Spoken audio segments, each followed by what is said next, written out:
Hello friends, எல்லோரும் எப்படி இருக்கீங்க? இன்றைக்கி வந்துட்டு என்ன பார்க்க போகிறோன்னா சுண்டக்காய் காரக்குழம்பு தான் எப்படி செய்யுதுன்னு பார்க்க போகிறோம். ரொம்ப ரொம்ப சிம்பிளாக வைக்கிறது தான். வாங்க ஃப்ரெண்ட்ஸ், நம்ம வீடியோக்குள்ளே போகலாம். இது வந்துட்டு சுண்டக்காய் சீசன் தான். இந்த டைமில் தான் நிறையாவே காய் கிடைக்கும். நாங்கள் வந்துட்டு வெளியில் போயிட்டு வரும்போது இந்த சவுக்குத்தோப்பு சைட்லலாம் பார்த்திங்கன்னா சுண்டக்காய் நிறையாவே காய்ச்சி இருந்தது. சரி, எடுத்துகிட்டு சுண்டக்காய் காரக்குழம்பு அது வைக்கலான்ட்டு நாங்கள் பறிக்க ஆரம்பிச்சிட்டோம். பறித்து எடுத்துகிட்டு கொஞ்சம் காரக்குழம்பும் அதுக்கப்புறம் கொஞ்சம் வத்தலும் நான் போட்டு வச்சுட்டேன். ஏன்னா வெய்ய டைமில் இப்போ வத்தல் போட்டு வச்சா, சுண்டக்காய் வத்தல் போட்டு வச்சுன்னா நம்மளுக்கு குழம்பு தாளிப்புக்கெலாம் யூஸ் ஆகுன்ட்டு நான் நிறையாவே பறிச்சிட்டு வந்தேன். அதுலேருந்து கொஞ்சம் மட்டும் எடுத்து நான் குழம்பு பச்சை சுண்டக்காய் குழம்பு வச்சேன். இது அப்படியே போட்டு நம்ம வைக்கக்கூடாது. ஒரு உரலில் போட்டு லைட்டாக தட்டி நம்மளுக்கு கொஞ்சமாக வெளியில் வந்தப்போ ஒரு தட்டு தட்டணும். அப்போ தான் சுண்டக்காய் காரக்குழம்புக்கு நல்லாயிருக்கும். தட்டி தண்ணியில் இந்த மாதிரி போட்டு வச்சுக்கணும். போட்டு வச்சுட்டு அதுக்கப்புறம் செய்யுங்க. சுண்டக்காய்க்கு நல்லாயிருக்கும். ஃபஸ்ட்டு ஒரு சட்டியில் ஒரு 4 ஸ்பூன் கிட்ட எண்ணெய் விட்டுட்டு, எண்ணெய் நல்லா காஞ்சதுக்கப்புறம் வெங்காய வடகம் இருக்குல்ல, தாளிப்பு வடகம், அது போட்டுக்கலாம். அதுக்கப்புறம் ஒரு 10 பல்லு பூண்டு. உங்களுக்கு வேணும்னா கூட வெங்காய வடகம் என்னோடய வீடியோஸ்லேயே இருக்கும். நீங்கள் போய் பாருங்கள் எப்படி ரெடி பண்ணுறதுன்ட்டு. நான் வீட்டிலே ரெடி பண்ணதான் வெங்காய வடகம். அதுக்கப்புறம் 10 பல்லு பூண்டு இதையும் போட்டு நல்லா பொரிஞ்சதுக்கப்புறமா நம்ம வெங்காயம் சேர்த்துக்கலாம். இதுக்கு சின்ன வெங்காயம் சேர்த்து செஞ்சால் இன்னும் நல்லாயிருக்கும். பட் என்கிட்ட இப்போதைக்கு வெங்காயம் சின்ன வெங்காயம் இல்லாததுனால நான் பெல்லாரி வெங்காயமே 2 வெங்காயம் எடுத்துக்கிட்டேன். இது நல்லா பெரிய வெங்காயமாக எடுத்து இதையும் கொஞ்சம் நல்லா வதக்கி விட்டுட்டு அதுக்கப்புறம் தக்காளி சேர்த்துக்கலாம். உங்கள்கிட்ட சின்ன வெங்காயம் இருந்ததுன்னா நீங்கள் சேர்த்து செஞ்சு பாருங்கள், ரொம்பவே நல்லாயிருக்கும். வெங்காயம் நல்லா வதங்கலாம் இல்லை, அந்த கண்ணாடி பதத்துக்கு வதங்கினா போதும். இதிலே ஒரு கொத்து கருவேப்பிலையும் சேர்த்துக்கலாம். சேர்த்துட்டு வதக்கி விட்டுடலாம். இந்த கண்ணாடி பதம் அந்த அளவுக்கு வதங்கினதுக்கப்புறம் ஒரு 2 மீடியம் சைஸ் தக்காளி, 2 தக்காளி போதும். இதையும் சேர்த்து கொஞ்சம் நல்லா வதக்கி விட்டுடலாம். வதங்கினதுக்கப்புறம் நம்ம என்ன பண்ணலான்னா, அந்த சுண்டக்காய் உடச்சி வச்சுருக்கல, தண்ணியில் போட்டு வச்சுருக்கல, அதையும் இது கூடவே சேர்த்துலாம். தண்ணி எல்லாத்தையும் வடிச்சிட்டு இந்த வெங்காயம் தக்காளியோடையே சேர்த்து வதக்கி செஞ்சு பாருங்கள், ரொம்பவே நல்லாயிருக்கும். நீங்கள் தனியால் எண்ணெயில் வதக்கணுன்ற அவசியமே இல்லை. இந்த வெங்காயம் தக்காளியோடையே இந்த சுண்டக்காவை சேர்த்து நீங்கள் வதக்கி வச்சு அதுக்கப்புறம் பாருங்கள், இந்த கசப்புலாம் இல்லாமல் இருக்கும். இந்த வெங்காயம் தக்காளியோட வதக்கும்போது நல்லா அந்த கலர் சேஞ்ச் ஆகிற அளவுக்கு நம்ம வதக்கினாலே போதும். இதிலே ஒரு 5 நிமிஷம் நம்ம நல்லா வதக்கி விடுங்க. நான் ஒரு எலுமிச்சை சைஸ் அளவுக்கு புளி எடுத்து ஊற வச்சு கரைச்சி வச்சுருக்கேன்.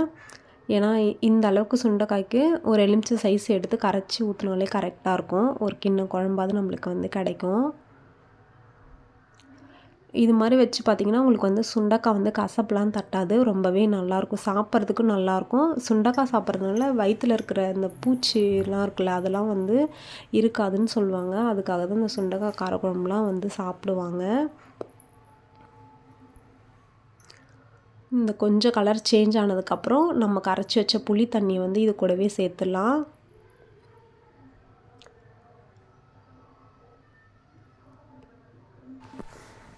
சேர்த்துட்டு இந்த குழம்புக்கு தேவையான அளவுக்கு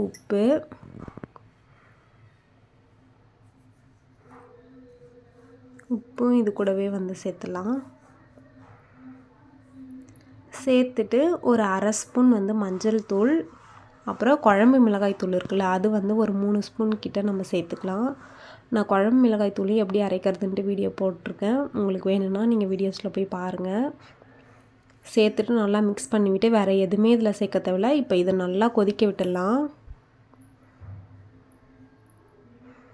நல்லா ஒரு 10 நிமிஷத்துக்கு ஒரு தடவை மிக்ஸ் பண்ணிவிட்டு நல்லா கொதிக்க விடுங்க. கொஞ்சம் லைட்டாக குழம்பு சுண்டனதுக்கப்புறம் கடைசியாக என்ன பண்ணலான்னா, நீங்கள் ஒரே ஒரு துண்டு வெல்லம் மட்டும் சேருங்க. நீங்கள் காரக்குழம்பே மோஸ்ட்லி வீட்டில் வைக்கிறீங்கன்னா அதில் ஒரு பிஞ்சு வெல்லம் சேர்த்து செஞ்சு பாருங்கள், ரொம்பவே நல்லாயிருக்கும். அந்த டேஸ்ட்டே கொஞ்சம் டிஃப்ரெண்ட்டாக இருக்கும். சும்மா நிறையா சேர்க்கக்கூடாது, நம்ம போடுறதே தெரியாத அளவுக்கு நம்ம திட்டமாக போடணும். அப்போ தான் அந்த குழம்புடைய ருசி நல்லாயிருக்கும். இப்போது இதை சேர்த்துட்டு நல்லா மிக்ஸ் பண்ணி விட்டுருங்க.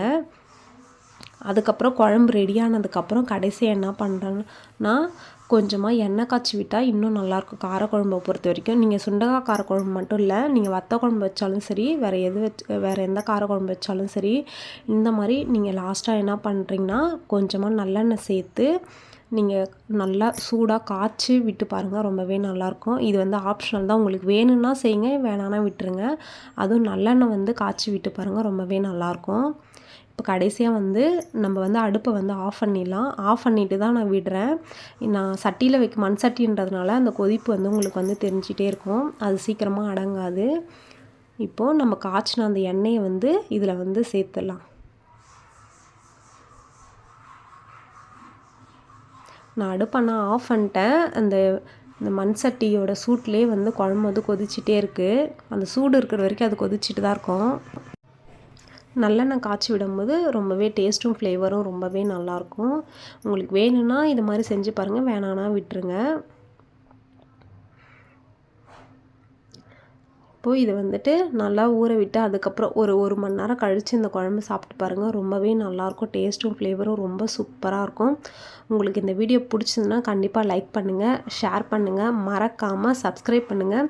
ரொம்ப ரொம்ப சிம்பிள் தான் ஃப்ரெண்ட்ஸ். நீங்களும் இதே மாதிரி ட்ரை பண்ணி பார்த்துட்டு எப்படி இருந்துன்னு கண்டிப்பாக வந்து கமெண்ட் பண்ணுங்கள்.